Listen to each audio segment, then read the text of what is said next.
Alhamdulillah, wassalatu wassalamu ala rasulillah, Sayyidina wa Maulana Muhammadin wa ala alihi wa sahbihi wa man wala, wa radiyallahu ta'ala an Shaykhina Shaykh al-Khadim, Khadimi Rasulillahi sallallahu alayhi wa sallam. Monsieur le ministre de l'Éducation nationale, Monsieur le ministre de la microfinance, de l'économie sociale et solidaire, Monsieur le Président de l'Université Cheikh Ahmedou Bamba, Monsieur le Directeur général du journal quotidien Le Soleil, honorables membres du corps professoral, chers professeurs, chers étudiants, honorables invités, mesdames et messieurs, en vos titres, rangs, grades et qualités, distingués invités.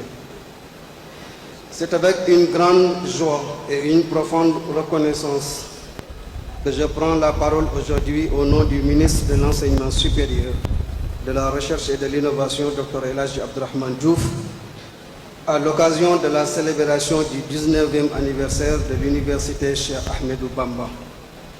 Cette journée scientifique et pédagogique constitue une étape significative pour mesurer le chemin parcouru par l'Université Cheikh Ahmedou Bamba. Cette institution académique de référence enracinée dans nos valeurs culturelles et religieuses, tout en étant résolument tournée vers l'excellence scientifique et l'innovation pédagogique.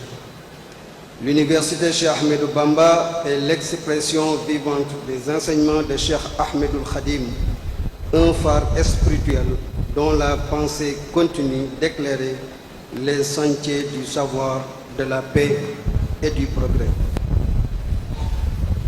Aujourd'hui, je tiens à rendre un hommage appuyé à son éminence Serigne Mamor Mbacké Mourtada, président de l'Université Cheikh Ahmedou Bamba, dont l'engagement inlassable en faveur de l'éducation, de la formation, de la recherche scientifique et des valeurs morales fait de lui un acteur incontournable du développement de notre système éducatif, un digne héritier de son père Serigne Mourtada Mbacké radiyallahu anhu, fondateur des institutions Al-Azhar. Il perpétue une tradition d'excellence, de rigueur et de dévouement. En effet, Cheikh Ahmedou Bamba a souligné dans Matlaboul Fawzeyni l'importance de faire Touba un set permanent de savoir et de réflexion. Waj'alhu da'ban maskana ta'allumi wa mawdi'a al-fikrati wa tafahumi. Depuis sa création, l'UCAB n'a cessé de démontrer sa capacité à allier tradition et modernité, promouvant un savoir utile, instructant et porteur d'avenir de notre jeunesse. À ce titre, elle demeure un partenaire engagé et fiable du ministère de l'Enseignement supérieur dans notre noble mission de démocratiser l'accès à un enseignement supérieur de qualité. Mesdames et messieurs, le développement de notre pays passe inévitablement par une éducation et formation de qualité accessible à tous, dans un environnement académique structuré et valorisant. Je salue particulièrement le rôle pionnier que joue l'Université Cheikh Ahmedou Bamba dans les domaines de la recherche scientifique, de la formation professionnelle et du lien entre savoir et développement national. Nous réaffirmons ici notre engagement total à soutenir cette dynamique ambitieuse, main dans la main pour bâtir un avenir meilleur pour notre jeunesse. Le gouvernement du Sénégal, sous la conduite éclairée de son Excellence, Monsieur le Président de la République, Bassirou Diomaye Diakhar Faye, dans sa vision du Sénégal 2050 et la supervision dynamique du Premier ministre, M. Ousmane Sonko, réaffirme sa volonté ferme de soutenir les établissements privés d'enseignement supérieur en reconnaissance de leurs efforts, de leur contribution précieuse à la formation de notre capital humain. C'est dans cette dynamique que le MESLI, ministère de l'Enseignement supérieur, de la Recherche et de l'Innovation, organise, en partenariat avec le Centre international du commerce extérieur du Sénégal, CICES, le Salon de l'orientation des bacheliers les 13, 14 et 15 juin 2025. Ce rendez-vous national de l'orientation académique réunira 400 stands ouverts aux élèves et aux étudiants au baccalauréat. Il vise à mesurer et mettre à la disposition des élèves, parents, étudiants et apprenants des informations pertinentes pour leur choix de formation de l'avenir.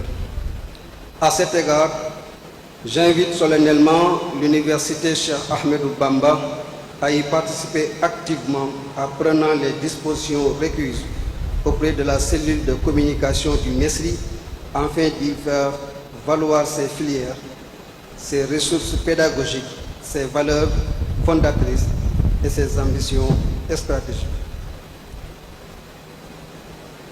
هذه المناسبة العلمية البارزة التي نحتفل فيها بذكرى 19 تأسيس جامعة الشيخ أحمد بامبا تحت شعار اليوم العلمي والبيداغوجي.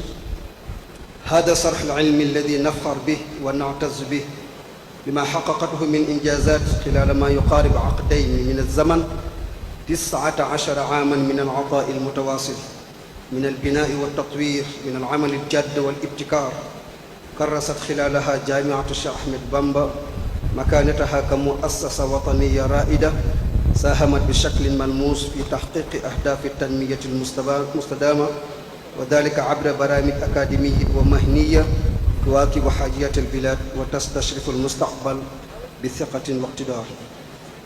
في هذا السياق يسرني أن أتقدم بأسمى عبارة التقدير والتكريم ممثلا لمعالي وزير التعليم العالي والبحث والابتكار الدكتور الحاج عبد الرحمن جوف لسماحة الشيخ مامور مكي مرتضى رئيس الجامعة على جهده المبارك في خدمة التعليم والتكوين المهني والبحث العلمي وعلى دوره المحوري في ترسيخ القيم الأخلاقية داخل منظومتنا التربوية.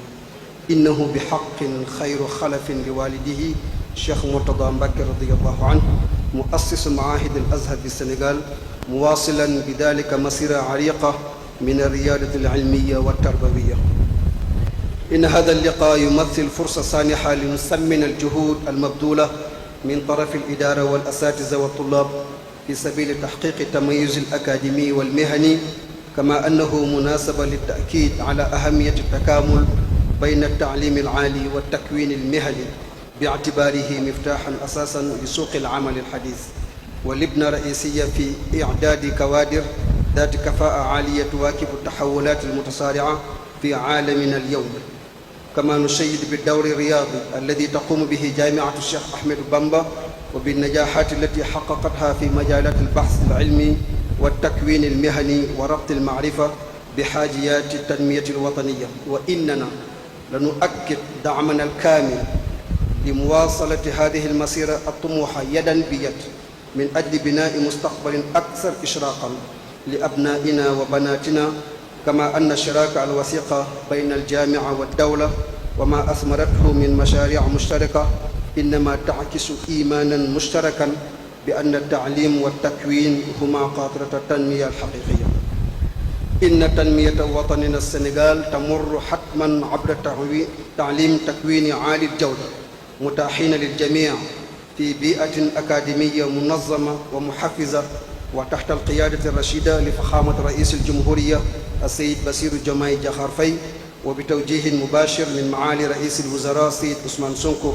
وتؤكد الحكومة السنغالية مجددا دعمها الراسخ لمؤسسات التعليم العالي الخاصة إيمانا بدورها الحيوي في تكوين الموارد البشرية التي يعول عليها مستقبل البلاد. أيها الحضور الكرام، إننا في وزارة التعليم العالي والبحث والابتكار نؤمن بأن الاستثمار في الإنسان هو أعظم استثمار، ومن هذا المنطلق نحرص على دعم كل المبادرات التي تهدف إلى تطوير برامج التعليم والتكوين وتحقيق الجودة والابتكار وتعزيز الشراكات مع القطاعين العام والخاص، وكذا الانفتاح على التجارب الدولية الرائدة. وفي هذا الإطار ينظم تنظم وزارة التعليم العالي والبحث والابتكار بالشراكة مع مركز التجارة الخارجية الدولي بالسنغال معرض توجيه الطلبة الناجحين في بكالوريا من 13 إلى 15 جوان 2025 بمشاركة 400 جناح مخصص للتوجيه الأكاديمي ومفتوح أمام التلاميذ وأولياء الأمور. وفي الختام أجدد تهاني الخالصة لجامعة الشيخ أحمد بامبا إدارة وهيئة تدريس وطلبة، راجيا أن تكون هذه المناسبة العلمية مصدر إلهام للأجيال الحاضرة والقادمة لبناء سنغال قوي متعلم ذو سيادة واستقرار. والسلام عليكم ورحمة الله وبركاته.